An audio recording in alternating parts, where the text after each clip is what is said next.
तो हेलो दोस्तों, स्वागत है आप लोग का हमारे एक और वीडियो में। क्या हम पढ़ रहे थे? अभी हम पढ़े हैं तीसरा चैप्टर जल संसाधन। आज हम पढ़ेंगे भूगोल का चौथा चैप्टर। कौन सा? भूगोल का चौथा चैप्टर पढ़ेंगे। चौथे चैप्टर का नाम है हमारे यहाँ कृषि। क्या है? एग्रीकल्चर। हम जानते हैं कृषि के बारे में आप लोग पहले से जानते होंगे, बहुत कुछ जानते होंगे और खेती तो करते ही होंगे सब लोग। अधिकांश लोग खेती करते हैं क्योंकि जानते हैं भारत की जो हमारी अधिकांश जो जनता हमारे यहाँ की वो खेती ही करती है। क्या करती है? अधिकांश जनता खेती ही करती है। क्या? खेती। मतलब अधिकतर लोगों की जीविका क्या है? खेती है। ठीक। हम जानते हैं भारत हमारा एक कृषि प्रधान देश है। क्या है? कृषि प्रधान। और लगभग से 2/3 जनसंख्या हमारे यहाँ क्या करती है? खेती करती है। तो हमें पहले से पता है कि भारत एक कृषि प्रधान देश है। तो कृषि के बारे में इस चैप्टर में हमें पूरा कृषि ही पढ़ना है। कृषि होता क्या है, कुछ प्रमुख फसलें भी पढ़ना है, कृषि कितने प्रकार से की जाती है, मतलब कृषि की जो प्रणाली है उसको करने की कौन कौन सी है। ठीक। उसको हम देखेंगे प्रकार। कुछ कृषि की प्रक्रियाएं हैं, कैसी प्रक्रियाएं होती है खेती में, मतलब जो खेती की जाती है उसमें क्या क्या प्रक्रिया होती हैं और कैसे होती हैं, ये भी जानना है। तो पहला जो हमारा टॉपिक हो कृषि। क्या है? कृषि। तो कृषि होता क्या है? कृषि एक प्रकार की प्राथमिक प्रक्रिया है। क्या है? कृषि एक प्रकार की प्राथमिक प्रक्रिया। पूछा जाता है ऑप्शन में कि कृषि कैसी प्रक्रिया है, तो ध्यान रखिएगा कृषि एक प्रकार की प्राथमिक प्रक्रिया है। ठीक। तो खेती क्या है? खेती एक प्रकार की प्राथमिक प्रक्रिया है जो हमारे लिए अधिकांश खाद्यान्न उत्पन्न करती है। खेती के दौरान क्या करते हैं? खाद्यान्न उत्पन्न करते हैं और कुछ कच्चा माल भी तैयार करते हैं जो दूसरे देशों में भेजा जाता है। जैसे दूसरे देश हमारे यहाँ से कुछ सामान खरीदते हैं ना, आयात निर्यात जिसे हम बोलते हैं ना, तो उसके द्वारा हमारा ध्यान रखना, यहाँ से सामान खरीदा जाता है। लेकिन हमारे यहाँ भी सामान को रखा जाता है, जो हमारे जरूरत का उसको रखा जाता है, फिर उसके बाद भेजा जाता है। समझे? तब आगे हम जो बढ़ते हैं, खाद्यान्नों के अतिरिक्त यह हमारे लिए कच्चा माल पैदा करती है। देखो, यह हमारे लिए क्या पैदा करती है? कच्चा माल भी पैदा करती है। ठीक। उसके बाद इसके अतिरिक्त कुछ उत्पादों जैसे चाय, कॉफी, मसाले इत्यादि का निर्यात भी होता है, हमारे यहाँ से देखो भेजा जाता है। जैसे जानते हो हमारे यहाँ भारत जो है, भारत में मसाला सबसे ज्यादा कहाँ या पाया जाता है, देखें, या उगाया जाता है, तो ये केरल में। किसमें? केरल में सबसे अधिक मसालों का शहर केरल को कहा जाता है। किसको? केरल को मसालों का शहर कहा जाता है। ठीक। तो हमारा हो गया कृषि। कृषि मतलब हम जानते हैं हमारा भी कृषि का वर्ड माइंड में आती है, यही सोचते हैं कि भारत एक कृषि प्रधान देश है, भारत की अधिकांश जनता खेती पर निर्भर है, अधिकांश लोगों का घर खेती की वजह से चलता है। ठीक। तो ये हो गया हमारा खेती। लेकिन कृषि में कुछ प्रक्रिया होती है, जो कृषि करते हैं उनके द्वारा कुछ प्रक्रिया भी की जाती है। जैसे पहले जुताई की जाती है। जुताई क्या होता है?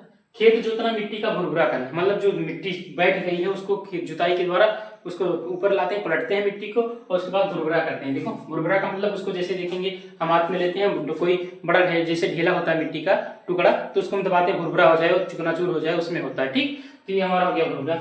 उसके बाद बुआई क्या होती है? बुआई का मतलब होता है बीज बोना। जब बोया जाता है खेतों में या कुछ बोया जाता है उसमें, खेत में आप लोग जब से बोते बैठाते होंगे धान, गेहूं, ये सब उसमें हमें देखने को मिलता है, गन्ना हो गया, ये सब बैठाते हैं, बोते हैं, तो हम देखते हैं कि क्या होता है, वही बोला जाता है बुआई। ठीक। बीज बोना। क्या होता है? बीज बोना। आगे हमारा है निराई। क्या है? निराई का मतलब होता है खरपतवार निकालना। ठीक। ये हमारी कृषि की प्रक्रिया है। निराई का मतलब क्या होता है? खरपतवार निकालना। मतलब जब निराई, जब कोई कहे कि हम निराई कर रहे हैं अपने खेत की। ठीक। जैसे हम आए दिन सुनते रहते हैं दैनिक जीवन में हमारे कि हम खेत की निराई करने जा रहे हैं। क्या करने जा रहे हैं? निराई। तो निराई का मतलब होता है खरपतवार को निकालना। जो खरपतवार होते हैं, जैसे आप लोग गन्ने में देखते होंगे, कहते हैं हम जा रहे हैं निराई करने। निराई का मतलब जो खरपतवार उसमें उग गए हैं उसको हम निकालने जा रहे हैं। ठीक। अगला जो हमारा है सिंचाई। सिंचाई क्या होता है? सब लोग जानते हैं सिंचाई का मतलब होता है पानी डालना। मतलब खेत में पानी की कमी हो गई है तो कहेंगे कि हम जा रहे हैं सिंचाई करने। क्या करने जा रहे हैं? सिंचाई करने। तो वही होता है सिंचाई। ठीक। अगला है खाद या उर्वरक डालना। अब जैसे हम देखते हैं हमारे जिसमें उसमें खेत में जिन पोषक तत्वों की कमी है उस पोषक तत्वों को हम डालते हैं खेत में। ठीक। इसके लिए हम कहते हैं खाद या उर्वरक डालना। कुछ हम देखते हैं केमिकल भी डाला जाता है, जैसे हम क्या करते हैं खेतों में यूरिया सब यूज करते हैं। ठीक। तो ये हमारा क्या है? खाद एवं उर्वरक है। ठीक। कुछ लोग गोबर का खाद भी यूज करते हैं। ठीक। उसके बाद है कीटनाशक। कीटनाशक मतलब कोई कीड़े मकोड़े ना लगे उसके लिए हम कीटनाशक का छिड़काव भी करते हैं। कहाँ पर? अपने खेतों में जो फसल उगते हैं उन पर हम कीटनाशक का छिड़काव करते हैं कि जिससे उसमें कीड़े मकोड़े ना लगे। अगला हमारा है कटाई। और जब फसल तैयार हो जाता है तब हम क्या करते हैं? कटाई करते हैं। जब हमारा फसल तैयार हो गया तो हम उसका क्या करते हैं? कटाई। अब कटाई होने के बाद फिर क्या की जाएगी? दलाई एवं गहराई। ये ध्यान रखना, ये वर्ड सुने नहीं होंगे लेकिन सुन लो आज। दलाई एवं गहराई का मतलब होता है बालियों में से बीज को अलग करना। किसको? जो बालियों में हमारे, जैसे हम देखते हैं हमारा गेहूं जो होता है, पहले हम देखते हैं धान, गेहूं या चावल में एग्जाम्पल ले, चावल हमारा होता है उसको धान पहले बोला जाता है, उसके ऊपर छिलका जो होता है, तो छिलके से जब उसको अलग करते हैं तो उसको गेहूं को हमारा चावल बोला जाता है। ठीक। तो वही होता है कि बालियों में से बीज को अलग करना क्या कहलाता है? दलाई या गहराई। ठीक, अब हम बढ़ते हैं, देखते हैं कुछ कृषि प्रणाली कितने प्रकार की खेती की जाती है। ठीक, तो अगला हमारा जो है कृषि प्रणाली। अभी हम देखिए कृषि क्या होता है और कृषि प्रक्रिया कि किसी प्रकार कैसे कैसे होती है कृषि। ठीक, ये भी देख चुके हैं। अब हम देखते हैं कृषि प्रणाली मतलब कितने प्रकार की खेती होती है। तो मुख्य रूप से 4 प्रकार की, 4 कौन-कौन? निर्वाह कृषि, उसके बाद गहन कृषि, उसके बाद वाणिज्यिक कृषि और चौथा है रोपण कृषि। ठीक, तो 4 प्रकार की मुख्य रूप से खेती होती है। तो पहले हम देखते हैं निर्वाह कृषि होता क्या है। अब 4 प्रकार हम जान गए, 4 प्रकार होते हैं, टाइप्स ऑफ 4, ये 4 प्रकार के होते हैं। कितने? 4 प्रकार के। तो ये जो 4 प्रकार होते हैं ये कौन कौन से होते हैं ये भी जान गए। अब इसमें हम देखते हैं ये होते क्या है जो चारों प्रकार है। तो पहला निर्वाह कृषि के बारे में हम देखते हैं। तो प्रारंभिक जीविका निर्वाह कृषि मतलब जीविका निर्वाह, नाम से क्लियर है। जीविका निर्वाह का मतलब होता है ऐसी खेती जिसका अपने जीवन यापन करने के लिए केवल की जाए, मतलब ऐसी खेती जो केवल अपने जीवन यापन करने के लिए की जाए, वही क्या होती है? प्रारंभिक जीविका निर्वाह कृषि। ठीक, तो इसका उद्देश्य होता है केवल अपने घर का भरण पोषण करना। ठीक, मतलब अपना घर चल जाए बस, उसके बाद और कोई दिक्कत नहीं है। देखो, ऐसी कृषि प्रणाली जिसमें किसान अपने परिवार का पोषण करने के लिए उत्पादन करते हैं, केवल अपने घर का भरण पोषण करने के लिए उत्पादन किया जाता है इसका, और कोई जरूरत नहीं। इससे कोई उद्देश्य नहीं होता कि हम इसको बेचें, लाभ कमाएं, इससे कोई मतलब नहीं होता। वही क्या कहलाता है? प्रारंभिक जीविका निर्वाह कृषि। और इसमें परंपरागत कृषि उपकरणों तथा तरीकों का प्रयोग किया जाता है, मतलब जो प्राचीन काल से चली आ रही है। परंपरागत का मतलब प्राचीन काल से जो चली आ रही है कृषि परंपरा या कृषि उपकरण, उसी का उपयोग करके यहाँ खेती की जाती है। ठीक, तो हो गया हमारा प्रारंभिक जीविका निर्वाह कृषि। आगे हम बढ़ते हैं, देखते हैं दूसरा गहन कृषि क्या होती है।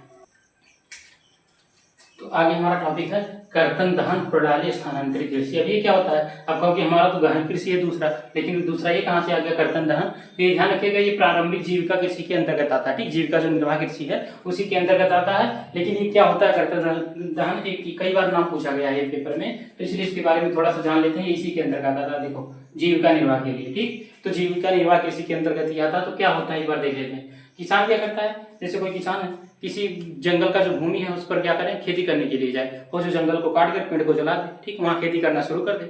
उसके बाद जब खेती करते रहे और फिर जब वहाँ की उर्वरक क्षमता कम हो जाए, ठीक, मतलब वहाँ पर जो नमी है या पोषण है वो सब खत्म हो जाए इसमें जमीन में, तो उस क्षेत्र को छोड़कर दूसरी जगह जाकर फिर वही काम करने लगे, तो क्या होता है? कर्तन दहन प्रणाली। ठीक, कर्तन दहन प्रणाली या स्थानांतरित कृषि होता है, मतलब एक स्थान से दूसरे स्थान तक जाकर कृषि करते रहते हैं। ठीक, अब देखो, किसान जंगल की भूमि के टुकड़े को साफ करके, जंगल की भूमि का जो टुकड़ा उसको क्या करके? साफ करके, अर्थात पेड़ काटकर जलाते हैं। क्या कर देते हैं? पेड़ को काटकर जला देते हैं। और उसके बाद परिवार की जीविका निर्वाह के लिए खेती करते हैं। यहाँ पर भी देखो उद्देश्य क्या? परिवार की जीविका को निर्वाह करना। और फिर और उस जमीन की उर्वरता कम करने के लिए, उर्वरता कम होने के बाद किसी और जमीन के टुकड़े को साफ करके खेती करने लगते हैं, क्या करते हैं? तो वही स्थानांतरित कृषि या कृषि कर्तन दहन प्रणाली कहलाती है। ठीक, तो ये भी किसके अंतर्गत आता है? प्रारंभिक जीविका कृषि निर्वाह कृषि के अंतर्गत। ठीक, अब हम बढ़ते हैं जो हमारा है गहन निर्वाह कृषि। गहन निर्वाह कृषि क्या होता है? इस पद्धति में अत्यधिक उत्पादन के उद्देश्य से अधिक पूंजी निवेश। ठीक, मतलब जो ये कृषि की जाती है अत्यधिक उत्पादन के उद्देश्य से की जाती है, मतलब इसका उद्देश्य होता है सीधा कि ज्यादा से ज्यादा उत्पादन किया जाए, मतलब ज्यादा से ज्यादा उत्पादन किया जाए। किसका उद्देश्य है? गहन कृषि का, ज्यादा से ज्यादा उत्पादन किया जाए। और उसके बाद अधिक पूंजी निवेश भी इसमें किया जाता है, ज्यादा से ज्यादा पूंजी निवेश भी की जाती है। और उसके बाद आधुनिक उपकरण भी इसमें उपयोग किए जाते हैं। वर्तमान में जो हमारे पास खेती के साधन या खेती के लिए जो उपकरण हमारे पास मौजूद हैं, उनका उपयोग इसमें बहुत आसानी से किया जाता है। और उसके बाद कीटनाशकों का भी प्रयोग किया जाता है, उर्वरकों आदि का प्रयोग किया जाता है। मतलब गहन कृषि का उद्देश्य होता है सीधा क्या? अत्यधिक उत्पादन होना चाहिए। क्या होना चाहिए? अत्यधिक उत्पादन, और इसमें अत्यधिक पूंजी निवेश किया जाता है इसके लिए। उसके लिए आधुनिक उपकरण भी लाए जाते हैं, कीटनाशक, उर्वरक आदि का प्रयोग किया जाता है। अभी देखें, जो हमारा प्रारंभिक जीविका निर्वाह कृषि था उसमें कहा गया कि केवल जीवन यापन करने के लिए खेती की जाती है, लेकिन इसका उद्देश्य जीवन यापन नहीं है, अत्यधिक उत्पादन है। मतलब ज्यादा से ज्यादा उत्पादन करने के लिए जो खेती की जाती है उसे क्या कहते हैं? गहन निर्वाह कृषि। अब हम बढ़ते हैं अगले, देखते हैं हमारा जो अगला है वाणिज्यिक कृषि। ठीक, व्यापार के लिए जो की जाती है उसको देखते हैं। तो अगला हमारा टॉपिक है वाणिज्यिक कृषि। अभी हम देखे हैं गहन कृषि क्या होता है। ठीक, अब उसके बाद हम देखते हैं वाणिज्यिक कृषि जो हमारा है, मतलब इस कृषि का मुख्य उद्देश्य जो होता है व्यापार करना। जैसे वाणिज्य, देखो नाम से क्लियर है, वाणिज्यिक कृषि का मतलब होता है इसका उद्देश्य व्यापार करना। अब जैसे कोई कृषि, ऐसी कृषि जिसका उद्देश्य क्या हो? व्यापार करना, वो क्या कहलाएगी? वाणिज्यिक कृषि। देखते हैं इसमें कहा जा रहा है इस प्रकार की कृषि के मुख्य लक्षण आधुनिक निवेशों जैसे अधिक पैदावार देने वाले बीजों का प्रयोग करना, अधिक पैदावार क्यों? क्योंकि इनका मुख्य व्यापार है, ये व्यापार करते हैं। क्या होता है इनका उद्देश्य? व्यापार करना, इसलिए व्यापार करते हैं। तो व्यापार करने का उद्देश्य क्या होना चाहिए कि सबसे अच्छी बीजें होनी चाहिए, अच्छी किस्म की बीजें जो फसल तैयार कर सके। ठीक, बीज अच्छा रहेगा तभी तो तैयार होगा, सीड अच्छा रहेगा तभी तो फसल अच्छा तैयार होगा। ठीक, उसके बाद रासायनिक उर्वरकों का प्रयोग भी ये बहुत तेजी से करते हैं, कीटनाशक दवाओं का भी अच्छे पैदावार के लिए प्रयोग करते हैं, जिससे इनका पैदावार बढ़ते रहे और ये व्यापार करते रहे। इनके पास इनका मुख्य लक्ष्य होता है लाभ कमाना। ये ध्यान रखना, इनका मुख्य उद्देश्य क्या होता है? लाभ कमाना। क्या होता है? लाभ कमाना, कमाना इनका मुख्य उद्देश्य होता है। जैसे एग्जाम्पल के लिए अगर देखा जाए हरियाणा में या पंजाब में, वहाँ गेहूं और चावल का उत्पादन किया जाता है। चावल और गेहूं का उत्पादन, किसका? चावल और गेहूं का, इन दोनों का उत्पादन किया जाता है कहाँ? हरियाणा और पंजाब में। तो इनका मुख्य उद्देश्य क्या होता है कि इसको बेचा जाए। ये केवल खाने के लिए उत्पादन नहीं करते हैं, जीविका निर्वाह के लिए नहीं कर रहे हैं। इनका मुख्य उद्देश्य क्या है कि इसको खाया भी जाए, रखा भी जाए स्टोर करके, उसके बाद बेचा भी जाए, मतलब इससे लाभ भी कमाया जाए। ठीक, तो ये क्या है? वाणिज्यिक कृषि। लेकिन एग्जाम्पल उड़ीसा में देखें, उड़ीसा एक ऐसा राज्य जहां पर चावल का उत्पादन किया जाता है जीविका निर्वाह के लिए। वहां ज्यादा उत्पादन नहीं हो पाता है, केवल जीविका निर्वाह के लिए इसका किया जाता है उत्पादन। तो हमें पता चल गया वाणिज्यिक कृषि क्या होती है, जिसका उद्देश्य होता है मुख्य रूप से व्यापार करना और लाभ कमाना। ठीक, ये हो गया। उसके बाद हमारा रोपड़ कृषि क्या होती है?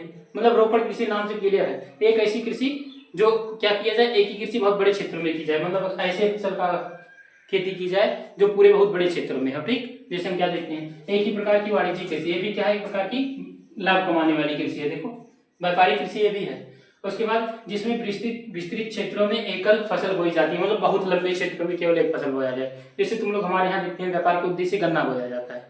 जो हमारे यूपी में है वो क्या करते हैं? ज्यादातर गन्ना बोते हैं। जो हमारा क्या गन्ना, ये सबसे ज्यादा बोया जाता है यहाँ पे व्यापार करने के उद्देश्य। देखो बहुत ज्यादातर जो क्या करेंगे, गेहूं धान बैठाएंगे, कहेंगे जितना खेत खाली सब में गन्ना बोए, यही तो करते हैं। और गन्ना क्यों बोया जाता है? कि उसका मुख्य उद्देश्य होता है लाभ कमाना, तो ये व्यापार के लिए हम करते हैं। ठीक, तो रोपड़ कृषि के अंतर्गत आता है कि मतलब जब काफी लंबे क्षेत्र में, बहुत बड़े एरिया में केवल एक ही प्रकार की फसल बोई जाए तो उसे एकल फसल या एक ही प्रकार की कृषि या फिर रोपड़ कृषि कहा जाता है। ठीक, अब हम देखते हैं जिसमें अत्यधिक पूंजी निवेश व श्रम का प्रयोग किया जाता है, मतलब इसमें अत्यधिक पूंजी भी लगता है और श्रम भी लगता है। अब देखो गन्ने में जो अगर खरपतवार उगाते हैं तो उसको क्या करते हो? जाते हो खरपतवार को निकाल कर फेंकते हो, ये हमें देखने को मिलता है ना। आगे जो हमारा एग्जाम्पल में देखते हैं, भारत में चाय रोपड़ कृषि है। क्या है? रोपड़ कृषि। आगे कॉफी, वो भी क्या है? रोपड़ कृषि है। उसके बाद रबड़ भी क्या है? रोपड़ कृषि है। तथा गन्ना, केला आदि ये क्या है? हमारे रोपड़ कृषि, मतलब इनका उद्देश्य क्या होता है? व्यापार करना, इनसे लाभ कमाना। तो ये भी एक प्रकार की क्या है? वाणिज्यिक कृषि है। अब हम बढ़ते हैं आगे, देखते हैं अगला टॉपिक हमारा।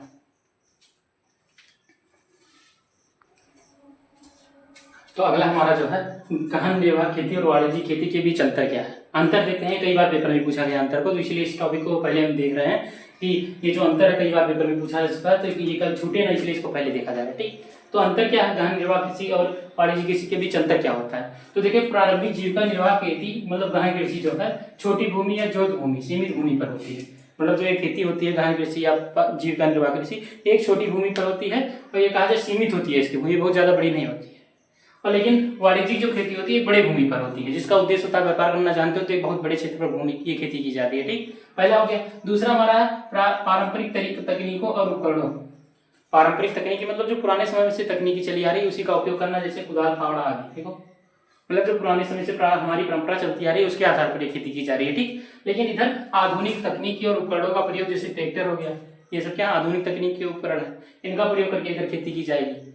और उसके बाद प्रारंभिक जीविका निर्वाह में हमारा स्थानीय बाजार के लिए उत्पादन किया जाता है। किसके? लोकल बाजार के लिए। जैसे कुछ लोग सब्जी बैठा लिए, 2-3 महीने में तैयार, बेच देंगे मार्केट में, थोड़ा बहुत हो गया। ठीक, लेकिन इसमें जो होता है निर्यात के लिए उत्पादन किया जाता है। निर्यात मतलब दूसरे देश में भेजने के लिए, अपने देश से दूसरे देश में जो भेजने के लिए उत्पादन किया जाता है उसे निर्यात कहते हैं। ठीक, आयात का मतलब मंगाना होता है, निर्यात का मतलब भेजना होता है। ठीक, तो इसका उद्देश्य होता है निर्यात करने के लिए खेती करना। ठीक, मतलब ये जो होता है स्थानीय बाजार के लिए और ये जो होता है निर्यात के लिए, दूसरे देशों के लिए। ठीक, उसके बाद हम देखते हैं एक वर्ष में 2 या 3 फसलें बोई जाती हैं इसमें। एक वर्ष में 2 या 3 फसलें, लेकिन एक ही फसल पर फोकस होता है इसमें पूरा। जैसे गन्ना बैठा दो तो 1 साल तक पूरा गन्ना ही देखना, जानते हो तैयार होने में उसको टाइम लगता है, तो 1 साल तक पूरा गन्ने पर ही फोकस होता है। आगे जो हमारा है मुख्य रूप से आजीविका खाद्य फसलों का उत्पादन, ध्यान दो। यहाँ ज्यादातर जो अपनी जीविका को चलाने के लिए उत्पादन करते हैं ध्यान हो गेहूं का, लेकिन यहाँ पर मुख्य रूप से व्यापार के लिए उत्पादन किया जाता है गन्ना, चाय, कॉफी का। देखो, ये व्यापार के लिए उत्पादन किया जाता है और ये अपना जीविका को निर्वाह करने के लिए किया जाता है। तो ये दोनों में अंतर हो गया। अब हम बढ़ते हैं आगे, उसके बाद हम देखते हैं अगला टॉपिक।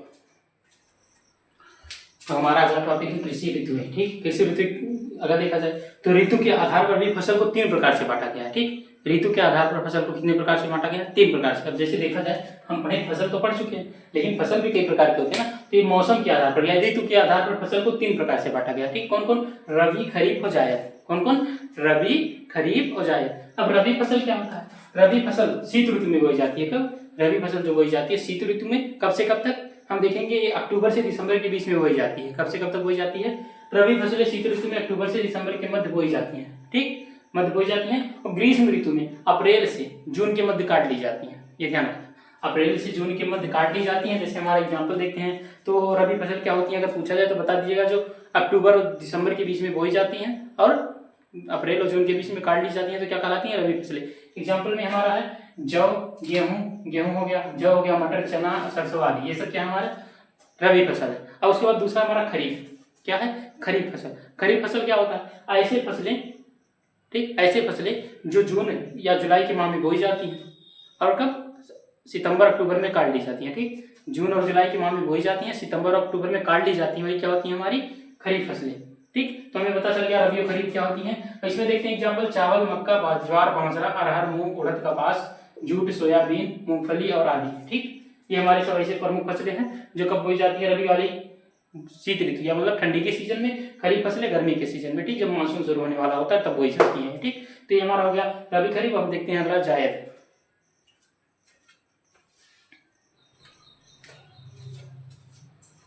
तो हमारा आज का लास्ट टॉपिक है जो जायद फसलें, और इसके ऊपर कुछ प्रमुख फसलें देखेंगे। बस इसके बाद जो हमारा प्रमुख फसल होगा उसके बारे में हम पढ़ेंगे अगले लेक्चर में, और उसमें केवल सेकंड लेक्चर में प्रमुख फसलों के बारे में ही रहेगा। ध्यान रखिएगा, जो वेरी मोस्ट इंपॉर्टेंट फसल है जिससे प्रश्न पूछे जाते हैं पेपर में, वही हम प्रमुख फसल उसमें देखेंगे दूसरे लेक्चर में। तो ये याद रखिएगा, दूसरा लेक्चर वेरी मोस्ट इंपॉर्टेंट है, ध्यान रखिएगा, उसमें केवल फसल ही रहेगा और कुछ नहीं रहेगा।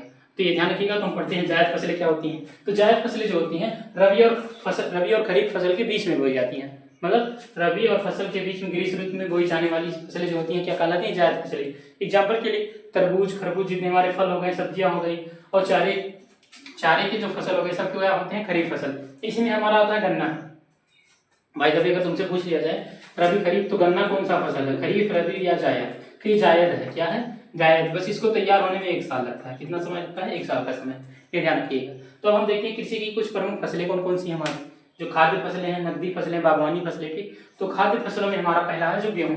ये प्रमुख फसलें हैं, गेहूं, चावल, मक्का, दलहन, तिलहन, ये सब प्रमुख फसलें हैं। ठीक, उसके बाद नकदी फसलों में चाय, काफी, रबड़, जूट, कपास आदि, और उसके बाद बागवानी फसलों में फल फूल, सब्जियां आदि। ठीक, ये हो गए। तो आज का हमारा लेक्चर यही समाप्त होता है पहला।